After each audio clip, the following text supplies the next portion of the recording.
Des bougies et des fleurs déposées au pied de la basilique.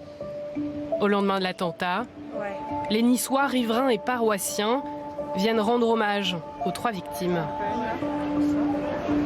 Un cauchemar. 2 fidèles et le sacristain de l'église, bien connu des paroissiens.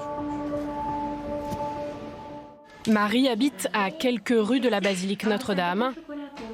Hier matin, elle avait prévu d'y amener ses enfants quand elle reçoit ce message. Restez chez vous, attentat près de Notre-Dame, que le Seigneur nous protège. Voilà, nous bénisse et nous protège. Rose-Marie, comment vas-tu? Voilà. On y va régulièrement, on y va tous les dimanches parce que nous sommes pratiquants, mais sinon je les emmène quand on y passe. En fait, on passe devant souvent, quand on passe, on rentre.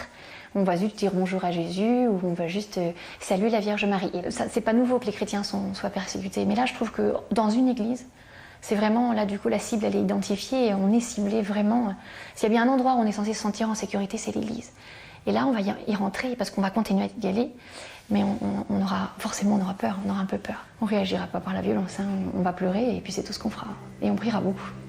On va juste réciter le Je vous salue Marie pour Vincent, pour que son âme trouve bien vite le chemin du ciel. Allez petit côme. Je vous salue Marie, pleine de grâce, le Seigneur est avec vous. Vous êtes bénie entre toutes les femmes. Et Jésus... Après l'attentat, tous les lieux de culte ont été fermés à Nice, sauf la cathédrale, ouverte hier soir spécialement pour une prière.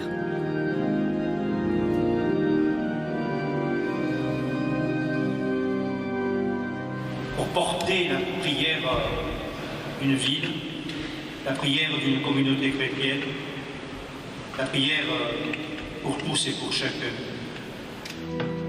Pour la 3e fois en 5 ans, les Niçois sont frappés par le terrorisme.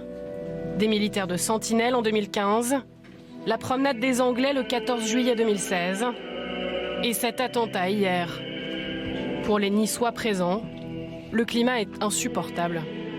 Tout ça est dû à un climat de haine qui malheureusement perdure et il faut appeler maintenant à un apaisement de tous les côtés pour que la vie puisse continuer. Il faut être ferme, ça suffit de condamner ou de mettre je suis Charlie, je suis Samuel, ça suffit là, ça suffit. Il faut faire quelque chose, je sais pas quoi. Il y a une religion qui pour l'instant ne correspond pas à nos codes, voilà. Parce que c'est toujours les mêmes. Voilà. Oui, comme par hasard, oui, c'est toujours les mêmes. Une répétition d'actes terroristes qui tend l'atmosphère dans la ville. Hier soir, des militants du groupe d'extrême droite Génération Identitaire ont défilé dans les rues de Nice.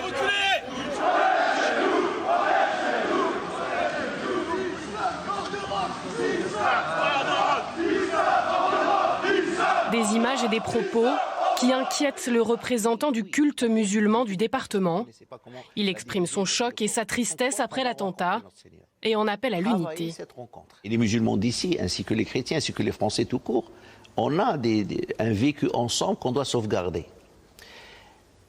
La mauvaise réponse à ce monsieur-là, ce terroriste-là, c'est de se diviser. C'est ce qu'il veut, c'est ce qu'il cherche, avec toutes les forces qui l'ont animé, de l'extérieur ou de l'intérieur d'ailleurs. La grande réponse, c'est de rester unis. Au contraire, on va vous combattre. C'est la grande réponse. Un vivre ensemble prêché par les responsables religieux, difficile à accepter pour certains Niçois, durement marqué par le terrorisme.